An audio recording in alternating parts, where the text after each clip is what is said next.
On September 6th, 1995, Cal Ripken does something that many thought would never happen, and what is one of the most challenging records to beat, the Ironman record, becoming baseball's Ironman, beating Lou Gehrig for the most games played in a row. But he was more than just a player that played a long time, just like Lou Gehrig was. He was a Hall of Fame player as well, and a Baltimore Orioles icon. Today we're going to dive into Cal Ripken and how he became the Iron Man of baseball. Today on Daily Sports History.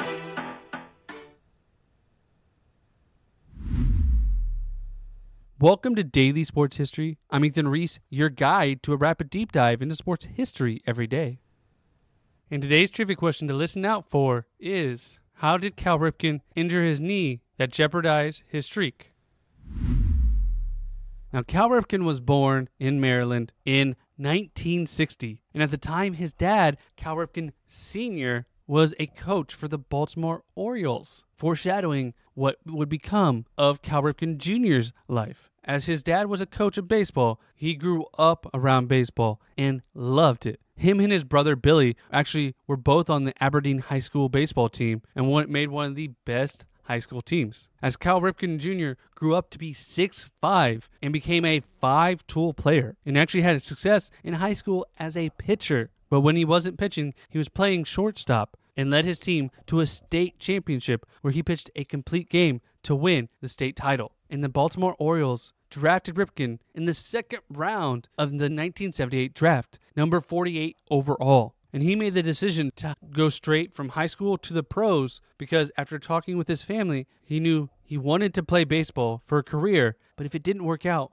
college would always be there later in life. Now, he was drafted both as a pitcher and a shortstop, but the Oilers didn't see him as a professional pitcher and focused more on him being a shortstop in the minor leagues, as he was also a great hitter and would quickly move up through the ranks in the minor league system. And on August 10th, 1981, would play his very first game for the Baltimore Orioles, and he did so as a pinch runner. Now, he struggled his first year, batting only .182, but the next year he would make the transition to third base and would start a streak on May 30th that would lead him to be an Ironman. And later on that season, he would get moved to shortstop, where he would play most of his career, and it wasn't long before he became a success in the major leagues, as in the 1983 season, he was an all-star and became the AL MVP, hitting .318 with 27 homers in just his second season after being named Rookie of the Year. And that same year, he would lead the Orioles to win the World Series in his only World Series title in just his second season. So all by the age of 25, he had been named an MVP and won a World Series championship and started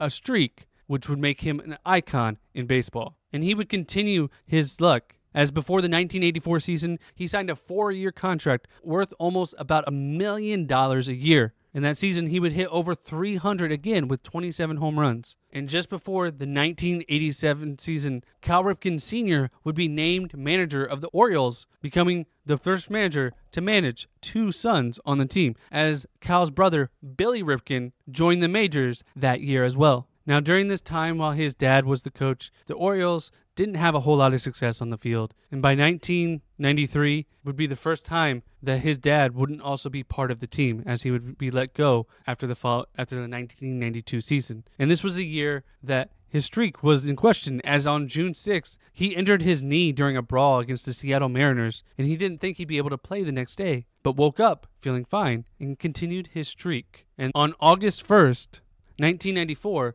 he played in his 2000th consecutive game versus the Minnesota Twins. And this is when the league started to count down. Was he ever going to catch Gehrig, whose record had stood for over 50 years? And within 2 years, he would go on to pass Lou Gehrig.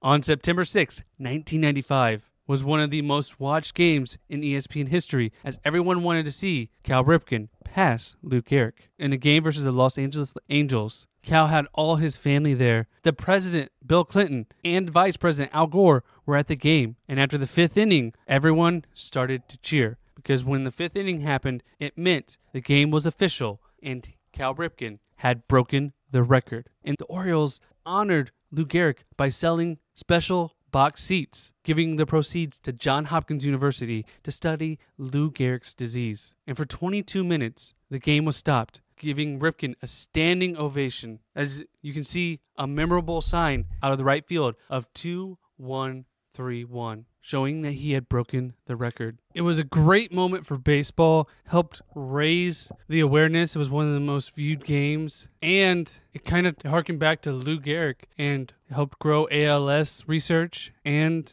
made us think, what would have been if Lou Gehrig did not get sick? And Ripken gave a speech. Now, it's nowhere to the point iconic as Lou Gehrig's, but he said, "Tonight, I stand here, overwhelmed as my name is linked with the great and courageous Lou Gehrig." And just that first sentence there just shows his adoration for the game and what it meant that he broke this record. And he wasn't done playing, as he continued to be successful and an all-star for multiple years. And then for the final 5 years of his career, he actually moved back to third base, as he had lost a little bit of step with age, but allowed him to stay on the field and continue his great play. He would finally finish his career being a 19-time All-Star, winning the World Series in 1983, a 2-time AL MVP in 1983 and 1991, and was a Silver Slugger, meaning he was the best hitter for his position 8 times, and would finish his career with 2,632 consecutive games. And he played his entire career with Baltimore, where they would retire his number 8 jersey and would be inducted into the Baseball Hall of Fame in 2007 and be part of the Major League Baseball All-Century team. So just like Lou Gehrig, he wasn't just a player that played a lot. We covered the NBA Ironman, AC Green, who was a role journey player throughout his career. But Cal Ripken was anything but that, as he was one of the best players to ever play the game and will be forever known as baseball's Ironman, as his record will probably never be broken in the way the game is played today.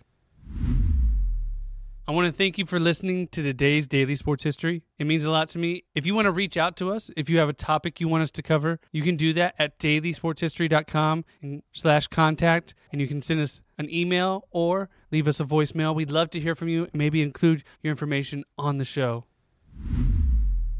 And did you catch the answer to today's trivia question? How did Cal Ripken injure his knee that jeopardized his streak? And the answer is, he was in a dugout clearing brawl with the Seattle Mariners and bruised his knee, but luckily it healed for him to continue his streak.